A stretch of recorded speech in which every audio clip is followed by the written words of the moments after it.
Get started on this really important coronavirus update. We're going to be talking about the vaccine, imminent, I would add, before the word vaccine. Finally, as that people are getting the vaccine, it'll be the end of the pandemic, which this has been far too long, and we're really excited by the triumph of modern science. And of course, the biggest takeaway will be it doesn't change anything right away because it's the first number is just for the people in COVID wards that are working, and nurses and hospitals and doctors, obviously exposed every day. We should hopefully get many of them in December and early January, and then start getting out to others who are more vulnerable as next year progresses. But in the meantime, it's more important than ever before to wear a mask around others, keep a distance, be safe. We're many. Thank you so much for all your kind words. I'm feeling fine and should be clear to be around others. Marlon is back from the hospital. He's doing great. We're just so happy that our family made it through this, as many do, and of course we don't want others to have to go through what we went through or worse. For those who've paid the ultimate price. As you know, we've lost 2,784 now Coloradans now to COVID. Each one is a great loss for the family and their friends, and my condolences go out to everyone affected by the virus, as well as those affected by the economic aftermath of the global recession caused by the pandemic. I'm very excited today to talk about our vaccine distribution plan. I'm joined by Scott Bookman, the interim director of the Division of Disease Control and Public Health Response, who's going to walk us through how Colorado will successfully pull this off. We're also joined by Joni Reynolds of the Gunnison Public Health Department. She's the executive director there, to talk about, from a county health perspective, their role in all of this, local public health agencies. We're also joined by Brigadier General Scott Sherman with the Colorado National Guard, who is our point person on many of the logistics involved. Now, Jill Ryan, our CDPHE director, isn't on this call because she's literally right now on with the federal government on Operation Warp Speed. So literally there's discussions in real time going on. Brief update on where we are with COVID-19. The numbers for today just came in, 3,757 new cases. So we still are hopeful that this is a plateau. The hospital numbers have not gone up for a good week now. They've been stable, a little bit up, a little bit down, but we're very grateful for that we still have the capacity in Colorado to give life-saving care to people who need it, like my partner Marlon, and any of those who need oxygen or intubation or whatever treatments are needed. Not everybody who contracts COVID will make it, but most will if they have access to the medical treatment that they need to get better. I want to thank everybody for their input into this vaccine phase distribution plan. Our main focus in creating the plan for Colorado is to ensure that we save the most lives and end the health crisis and the pandemic as soon as possible. That means, of course, prioritizing our most at risk, 65 and up, people with pre-existing conditions. For months, we've been carefully planning this process. We work closely with local public health agencies, providers, hospitals, many others. It's going to take everybody working together, local, state, private sector, federal, to make this happen and end the pandemic. Doesn't change. The minute you see that somebody else got a shot, doesn't change. We are grateful that our nurses and providers in COVID wards will hopefully be immune a month or two after they get that first dose. But it'll be here until there's widespread vaccination, meaning masks, social distancing, and washing your hands regularly. We did a dry run exercise yesterday with Vail Health to show when a vaccine is delivered to Colorado, how it gets to where it's going. In this case, Eagle County wasn't the real vaccine; it was a box with what we had all the conditions along the way administered to a patient. The vaccine lands, it's transported. We have the cold chain to manage, meaning the different degree, the different temperatures that both vaccines need to be stored at, delivered to the provider, and then the provider puts it in the arm of the Coloradan. And we're ready. Last week, we got confirmation that Colorado's first allocation should be 46,800 doses of the PFIZER vaccine. Now, again, we've learned to sort of believe it when we see it, right? We've had different numbers of tests and masks, and sometimes the number delivered were a little different than the number we thought, but the initial order confirmed 46,800. And then we're also expecting within a week or two after that, when the Moderna vaccine is approved, 95,600 doses of that one. That's the maximum number of doses Colorado can get. That's our allocation. We obviously want more, and we expect more over time, but that will be the initial amount. And I want to thank everybody on the team. This year has been challenging for our team, but also challenging for the residents of our state. Many of us, ourselves included, haven't been able to see family or friends for months. I haven't seen my mom and dad for 9 months. Businesses are struggling. I want to thank the Republicans and Democrats in our state legislature for stepping up and doing what we can. We still need the federal government to act to help. And many Coloradans are facing financial hardship, reduced hours, lost work. And of course, most tragically, many Americans and Coloradans have lost a friend or loved one to this deadly virus. And our heart goes out to everybody who experienced loss, whatever form that loss takes. Now we're looking towards the next important, optimistic, hopeful, exciting phase, the triumph of modern science. And now the process around administering the vaccine across our entire state. I'd like to turn it over to Scott Bookman to talk in more detail about how Colorado is going to successfully distribute our vaccine allocations to save lives and end the pandemic. Scott? Thank you, Governor. I just want to make sure that we have the slide deck up and ready to go.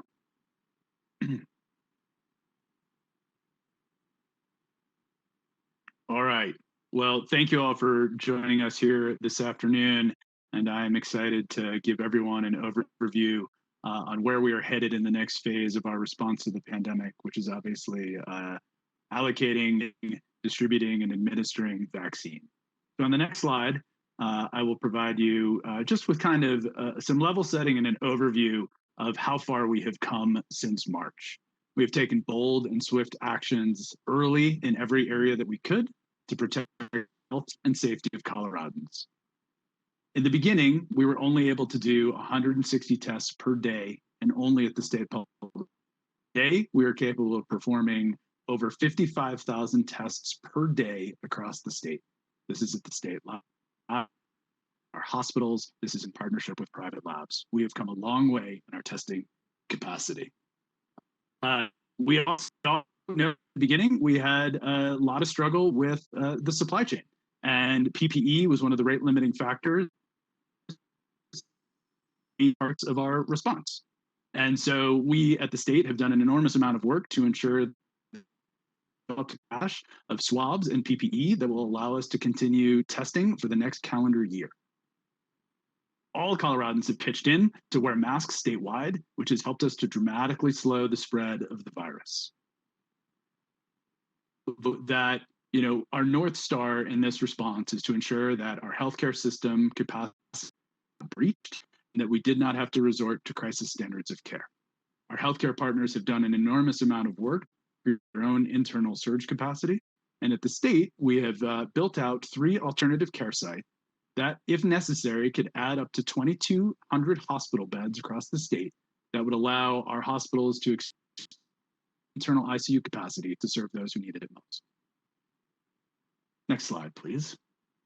So we are obviously moving into our new phase of the response, as I said, which is beginning to allocate and distribute and administer vaccine. So PFIZER submitted their EUA to the FDA on November 20th, and Moderna submitted theirs on November 30th. We were allowed to place our first order for the PFIZER vaccine of 46,800 doses on December 4th. And we will be placing our order of 95,600 Moderna vaccine either December 10th or 11th, which is tomorrow, or on Friday. Most important, we are expecting that the EUA for the PFIZER vaccine will be approved sometime between December 11th and December 14th, and then shipment will occur within 24 hours. We are told that concurrently, the Advisory Committee on Immunization Practices will be holding their emergency meetings on December 11th and 13th to provide the ultimate guidance on how these EUAs will be implemented. And then we expect to actually receive our first shipment of PFIZER somewhere between December 13th and 16th, and then Moderna will come approximately 1 week later. Again, This is all dependent on the supply chain and a steady supply of doses that is being given to us by the federal government. Next slide. Just as a reminder, the two vaccines that we are currently talking about are the Pfizer and the Moderna. The Pfizer vaccine is a 2-dose vaccine. The second dose is on day 21. Efficacy is at 95%, and that is the one that we anticipate receiving first, which will be in mid-December. Moderna is also a 2-dose vaccine. That one gets its second dose on day 28. It has a very similar efficacy profile as the Pfizer one. And as I mentioned on the last slide, we anticipate that it will begin arriving about 1 week after the Pfizer vaccine arrives. To be clear, these vaccines are more effective than the flu vaccine and have an efficacy that is comparable to the measles component of the MMR. Now, deploying this vaccine is the great newest challenge to public health and the response to this pandemic. And so to meet that challenge, in partnership between the state EOC, the Colorado National Guard, and our policy team, along with CDPHE, we have created a joint task force. And the goal of this joint task force is to ensure that we have all the tools that we need in place to implement our vaccine strategy. And that includes staffing, data and information management, and the complex logistics of dealing with the cold chain storage and the movement of all of this vaccine across our state. This will include working with our Joint Information Center, and then this vaccine task force will report up through the Vaccine Gold Group, to the Unified Command, the policy group, and ultimately to the governor. Next slide.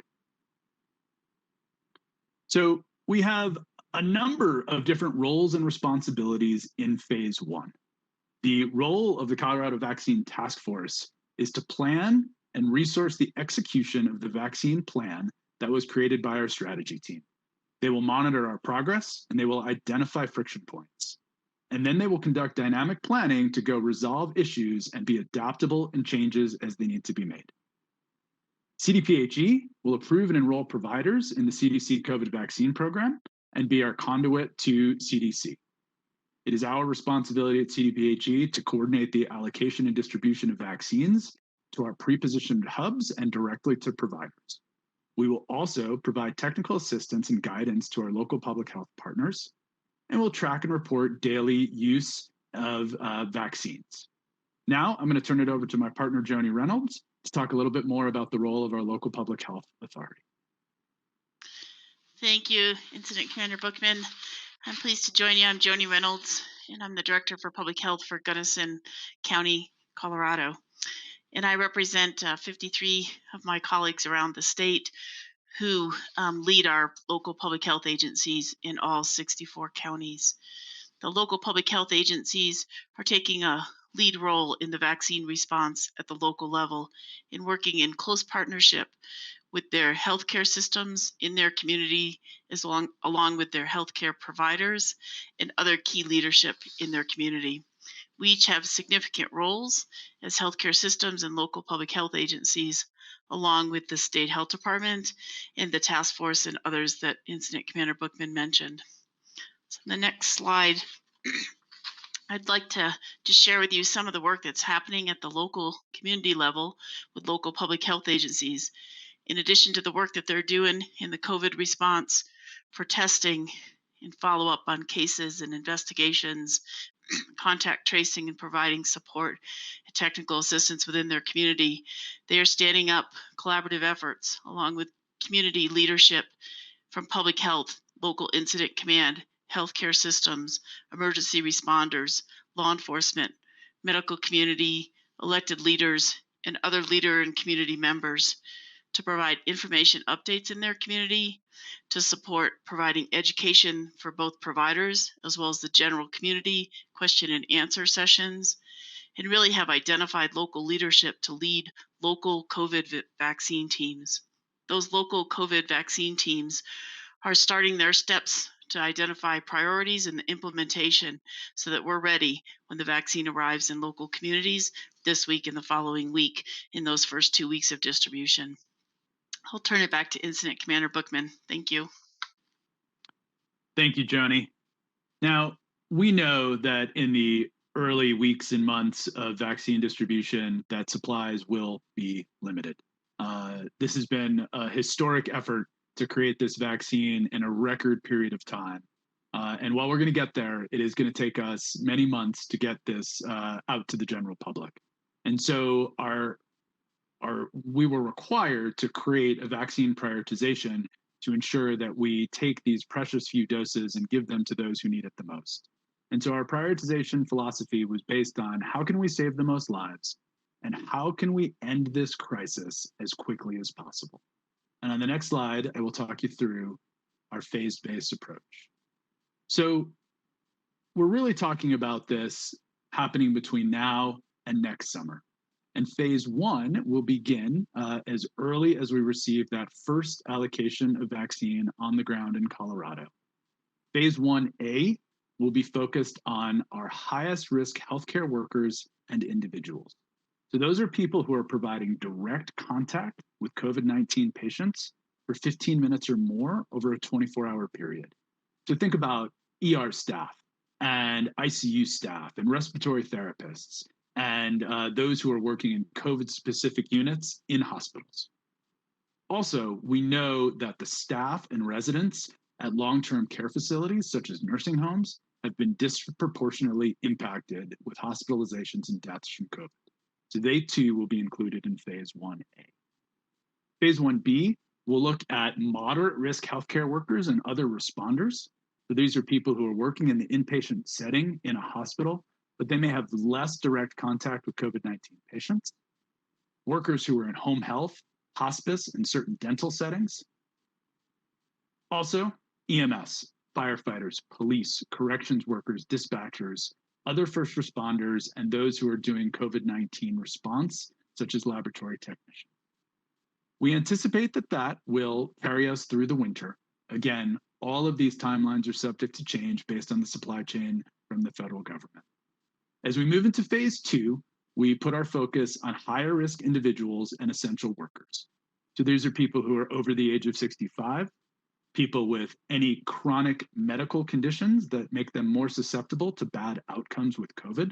So these may be people with chronic lung disease, significant heart disease, and those who are immunocompromised. When we start thinking about our essential workers, these are people who interact directly with the public while they're at work, such as grocery store workers and school staff, those who work in high density settings like meatpacking plants and farms, and then other healthcare workers who were not covered in phase 1. And then finally in phase 2, any adults who were involved in the COVID vaccine clinical trials who received a placebo during those trials.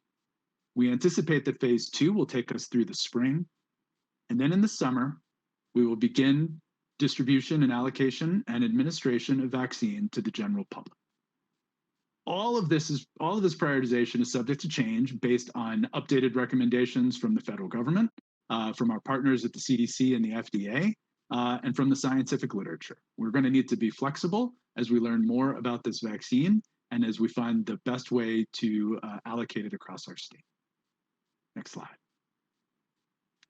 So here's a map of our distribution centers and providers for the PFIZER vaccine in phase 1.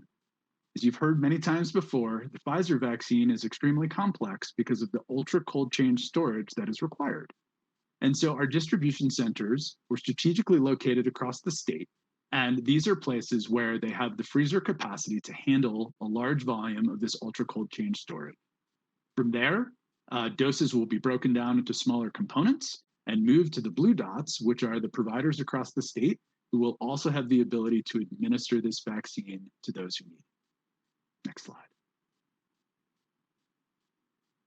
No, these locations were identified because of their ability to handle this ultra cold chain storage and their willingness to work with us to redistribute the COVID-19 vaccine to other phase 1 providers in their region. We also looked at an equitable distribution across the state and took into consideration the transportation logistics of moving vaccine across our state during the expected winter conditions that we'll see in the next few months during phase 1. Next slide. So We know that early doses are going to be very limited, but over time they will expand. All doses will be free, and every county will have access to this vaccine. In the initial portion of phase 1, vaccines will be administered at local public health agencies, hospitals and healthcare systems, some of our federally qualified health centers, and a small number of pharmacies. In the longer term, as more vaccine becomes available, you will see these administration sites expand into our rural health centers, safety net clinics, doctors' offices, and then other locations that we need to stand up to ensure that all have access to getting this vaccine. But here's a little bit more granularity on the Pfizer vaccine that we anticipate getting in week 1. And so again, we expect this somewhere around the week of December 14th, and we will receive 46,800 doses. And this map shows where the initial distribution will go, and then where it will be redistributed to those providers in blue. Now, we know that the Moderna vaccine, at almost double that allocation, will be coming in the second week, and we will make sure that we are level loading our allocation of vaccine to ensure that we are providing the best allocation of vaccine across our state. Next slide. After we receive that Moderna vaccine the week of December 21st, we anticipate receiving shipments every week after that. However, that all depends on the supply chain and the availability of this vaccine to the federal government, who is coordinating the actual distribution of the vaccine to the states. Next slide. So, in phase 1, the majority of the early recipients will get it through their employer or their local public health agency if you are a healthcare provider. The residents and staff of our long-term care facilities will receive vaccine through the federal pharmacy partnership that will most likely be including Walgreens and CVS as the partner who will actually be administering the vaccine to those who live and work in those settings. As we learn more about what phase 2 and what phase 3 looks like, we will provide more information about the providers who will be eligible to give that vaccine and the settings in which they will do it. So there's more info to come. We know that there are going to be a lot of questions from the public. We know there are going to be a lot of questions from those who believe that they are in phase 1. And so we have set up a hotline at CoHelp. The phone number there is 1-877-462-2911. Also, can visit our new website, COVID-19, colorado.gov/vaccine, to get all of this information. Next slide. So we want to ensure that not one dose of this vaccine gets wasted. To ensure that, we are going to require that all phase 1 providers report within 72 hours whether they have given a dose of the vaccine. The vaccine has a stable shelf life of about 5 days. We want to know at day 3 if it has not been administered, so we can work with that provider to ensure that we come up with a plan for them to utilize it, or we can move it to another location to ensure that we do not waste any doses. Every Coloradan's immunization records are confidential, personal, private information that will not be shared publicly, and the state of Colorado will not be sharing personal information with the federal government. Governor, I turn it back over to you.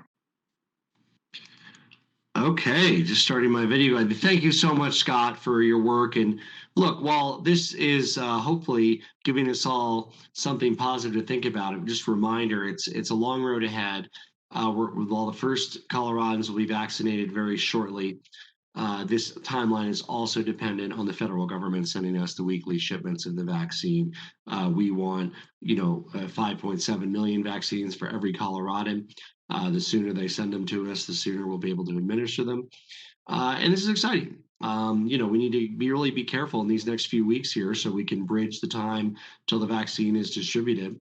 We're about 1.69% of the U.S. population, and we're getting 1.69% of the available vaccines. It's being done very fairly, is what we're being told. And We and others will hold them accountable for that. This vaccine is really the gateway to the end of the pandemic, to return to normalcy. So let's double down in the next few weeks and months. Wear a mask around others. It's like a 50% effective vaccine that we have today, reduces your chances in half of getting the virus. Staying 6 feet from others. Don't have social gatherings outside your household. Remember, this is a marathon. We're getting there. We can see the end in sight. We're in this together, Colorado, from the very beginning. We're excited to be fully transparent about our plans in Colorado to lead the nation for vaccine distribution. With that, we'll be happy to take some questions. Hello, Governor Polis. This is Vinny Del Giudice of Bloomberg News in Denver. It's good to hear you and your family are doing better. How will Colorado secure these valuable vaccine supplies? Thank you very much, sir. Let me go to Scott and General Sherman for that. Could you elaborate what you mean? How will we secure them? Do you mean how will we keep them safe? Is that what you mean, or what? Yeah. How will you keep them safe? Will it be in secure facilities, military facilities? Good. Yeah, we'll go to General Sherman and on that. General. Yes, sir. There are actually 8 facilities, 8 hubs around the state that these vaccines will be stored in ultra cold temperature or in freezers. We're not going to release exactly where those locations are, but local law enforcement will know where they are and will also help with security on that. And then we will use a combination of National Guard personnel and medical couriers to actually distribute them down to the local level.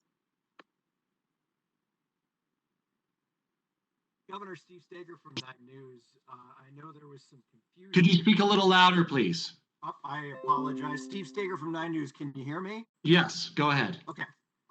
Governor, I know there was some confusion last week about where prisoners and folks who are incarcerated in Colorado's prisons and jails fall on this distribution list. What was the conversation that happened about this, and kind of clarify that for the public? Yeah, every Coloradan is treated fairly under this. Whether you're in prison or not, if you're 67 years old or at risk, wherever you are, you'll have access to the vaccine when 67-year-olds have access to the vaccine. So nobody is penalized because they're incarcerated, and of course, nobody is given any advantage because they're incarcerated. Hi, Governor. It's Rick Sellinger from Channel 4. I'd like to follow up on Steve's question, first of all.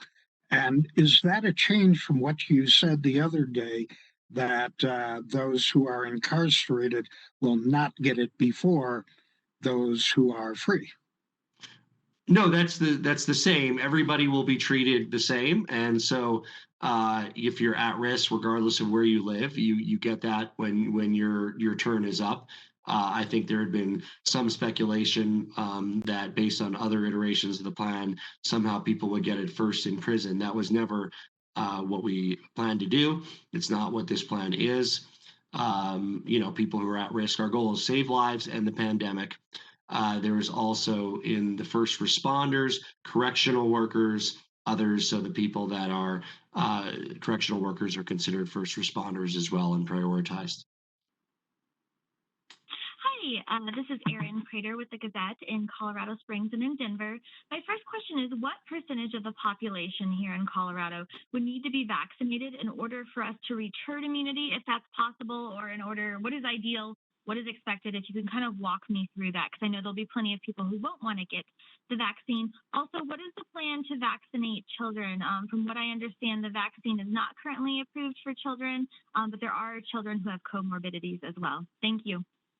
I'll answer the second one. It is for 18 and up at this point. There are active tests, my understanding, 12 and up tests that we would have results on at some point. If it's available for 12 and up, the plan would be amended for 12 to 64, not just the 18 to 64. We will connect you with one of our medical representatives, Dr. Franz or Dr. Hurley, for the medical question that you asked, and we'll do that after this press conference. Thank you, Governor. This is Michael Booth from the Colorado Sun. 2 questions, one for you, one for Shelby. One, will you consider tighter restrictions on students going to school, receiving the COVID vaccination before they're allowed in school? And Shelby, if you could talk about how you will get vaccine acceptance in your part of Colorado and how other rural Colorado counties are talking about making sure that there is public acceptance of the vaccine and public take-up at levels that will give everybody protection. We've learned from the early days of this pandemic that schools are a very safe place to be. In fact, we think it's generally the safest place to be for students and teachers. They follow protocols well. We've had a very low incidence in our schools. I started a back-to-school task force involving teachers and school board members and parents. We're hopeful that nearly all Colorado kids will be able to return to school in January. Again, there's an asterisk that if your kid's class has somebody who comes down with it, that class might go online if there's an outbreak for 2 weeks before they return to in-person education. But with masks and with cohorting, schools are one of the safest places that kids and teachers can be.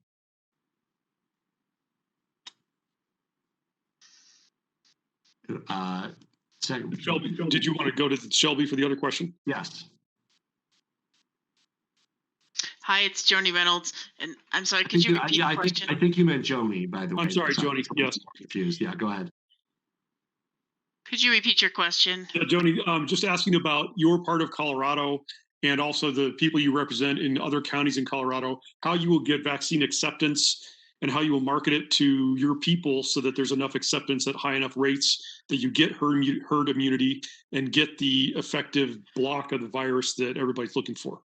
Yeah, absolutely. We're all looking to have that protection throughout our community to really move to a different world when it comes to COVID and how it's impacting our community. And so we're doing that directly and talking with our healthcare providers who are trusted in our community to talk with their individual patients. But we're also doing community forums and providing responses to questions through a question and answer forum. We're also providing information through social media and through other sources throughout the state. Many local public health agencies are reaching out directly to community members to provide that information. Thank you. Hola, buenas tardes, gobernador. Jackie López con Telemundo. Me gustaría que explicara en español el plan de distribución una vez que llegue la vacuna y qué agencias están involucradas para asegurar que llegue a su destino. Sí, gracias por su pregunta. Ahora presentamos los planes del vacuno y vamos a darlo a la gente de Colorado muy pronto. Es importante darlo a personas quienes están trabajando en un hospital antes porque ellos están muy cerca de personas con COVID-19. Esta es la empieza de la termina de la pandemia, pero todavía por los próximos semanas y meses necesitamos usar tapabocas y tener distancia entre nuestra propia y otras personas. Hi, this is Alex Burness with the Denver Post. Two quick things. First, for Mr. Bookman, what's the latest expectation for how long that third phase will last? You've said it'll start in the summer, but how long might it extend? And then secondly, the new guidelines don't mention congregate living centers such as prisons or homeless shelters. So to be clear, is it the case that people in those settings who do not have a high risk condition associated with the first two phases, such as being over 65, will simply be lumped in with the general public in phase 3? So the first question is really dependent at this point on the supply available by the federal government. We're saying summer, and that is all predicated on having enough vaccine to provide to all Coloradans who want it. Obviously, there are many million people who live in our state.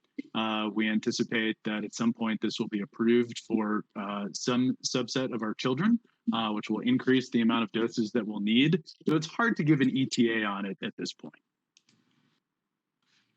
In regards to where those living in congregate settings will be, as the governor indicated, it does not matter where you live. It matters what your susceptibility to this illness is, and you'll be vaccinated in that phasing.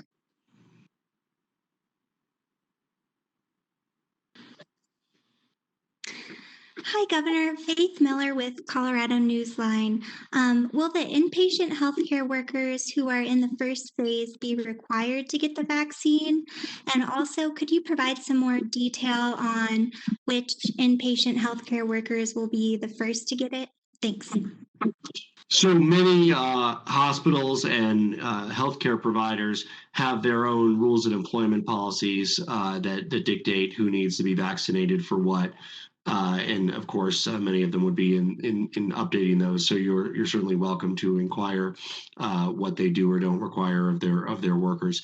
The priorities for people on the COVID wards. So it's first the nurses, the doctors on the COVID wards, and then it's the general personnel in and around the COVID wards that might not be with the patients.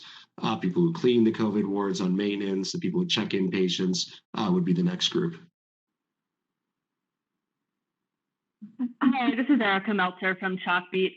There's two related questions here. In that phase 2, we see educators and childcare providers along with a large number of other people. Do you know roughly how many people are in phase 2? Will there be any prioritization of groups inside phase 2? And will this vaccine be available to those people in a way that would influence school reopening this school year, or is that not really in the works? Well, all the plans around schools that have been open have been pre-vaccine. Many schools have been open throughout this year, and our goal is for every school to be open, or hopefully as many as possible in January. It's the safest place, and the data shows that for both teachers and students. So that's all that planning is, of course. There will be some teachers in the over 65 range. They've been prioritized for at-home work, but they would receive a similar priority as people over 65. They would meet two of those criteria. They'd be in the group of essential workers, and they'd be over 65. So, again, it's also important to remember that immunity doesn't start when the day you get the shot. The first shot might, in fact, confer some immunity a week or two after, but the tested efficacy numbers are after the second administration. And so you get the shot, 25 days later, the second, 2 weeks after that, you're immune. So if you get your first dose in May, you are likely to be immune at the high levels by early July. Hello, Governor. Jesús Carrasquel from Noticias Univisión Colorado en español. Gobernador, ahora que ya está confirmada la entrega de las vacunas y su distribución aquí en el estado, ¿cree usted que al estar disponible para todos es posible que las empresas exijan a sus empleados la vacuna contra el COVID? ¿Los empleados de qué negocio? En general, los trabajadores de las empresas. Y la pregunta es ¿qué? ¿Cuándo van a recibirlo o qué? La pregunta sería si las empresas obligarían a sus trabajadores a Sí. recibir la vacuna. Sí, depende de la empresa. Algunas empresas como hospitales tienen un requerimiento que ellos ya necesitan tener vacuna contra measles, mumps, otras condiciones. Pienso que especialmente los negocios en el espacio de salud van a tener necesidades similares sobre eso. Hi, it's Jessica with the Denver Post. Going back to the congregate settings, we know that these areas have had outbreaks and that these outbreaks can sometimes transmit the virus into the community as well from people moving in and out. Can you tell me a little bit about this decision to focus more on who people are and less where you're living? Well, the virus affects people of different ages extremely differently. So the death rate, if you're over age 65, over 70, significantly higher than if you're under that number. I'll give you some of the numbers here. Let me see. Let me find this. Just give me a moment, see if we can share it.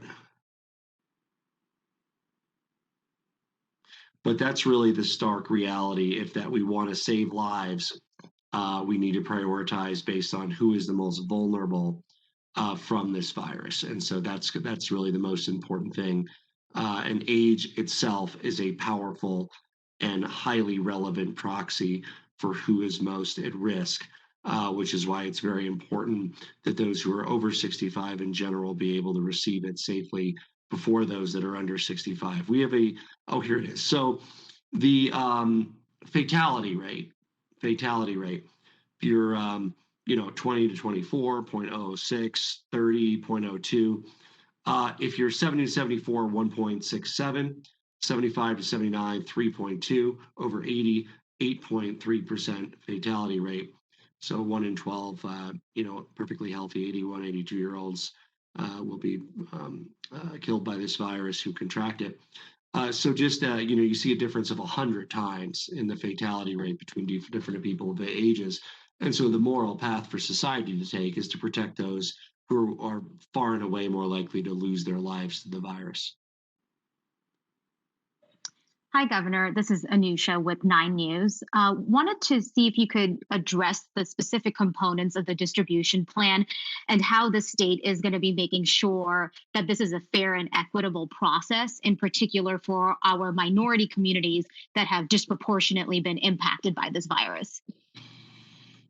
We are really engaging the broader communities of color and faith leaders in a conversation around vaccine confidence, making sure that communities understand the science and data and the fact that these vaccines have already been tested in many different subgroups, people of different ages, different races. All of those different folks have been part of the testing, which shows a highly effective vaccine. So it's a matter of winning over the confidence. And we totally understand that it's not necessarily the governor that can do that. It is faith leaders and community leaders. And so we're engaging them in a meaningful, science-driven discussion so they can in turn be the ambassadors in their communities. Hi, Governor. Andy Kenny at Colorado Public Radio. Glad to hear that Marlon is home and doing better. Wanted to ask you, you've been publicly contemplating this expansion of Mesa County's 5-star designation for restaurants if they meet certain minimum criteria for indoor dining. We've heard from some experts at Harvard and in local public health who question whether it is a good idea to encourage that indoor dining as we run into potentially the peak of the pandemic. Is that still under consideration? And if so, how would the statewide restrictions and enforcement compare to Mesa County's? So there is a draft of the potential statewide guidance that was available last week. We've got hundreds of comments by Friday. We're now pouring through those comments. Really, we put a health lens on this. Is it possible for a restaurant to be able to serve people indoor in a reasonably safe way? It is. It's not the same way they served people a year ago or 6 months ago. But there are absolutely ways to do that. We're excited to figure it out. We know that, of course, restaurants and bars are one of the big sources of the spread of the virus, but it's a question of what you do and how they do it in those restaurants. And so we are working with counties that want to find a way to have some indoor dining over the next few weeks to have a state framework to do that in a reasonably safe way.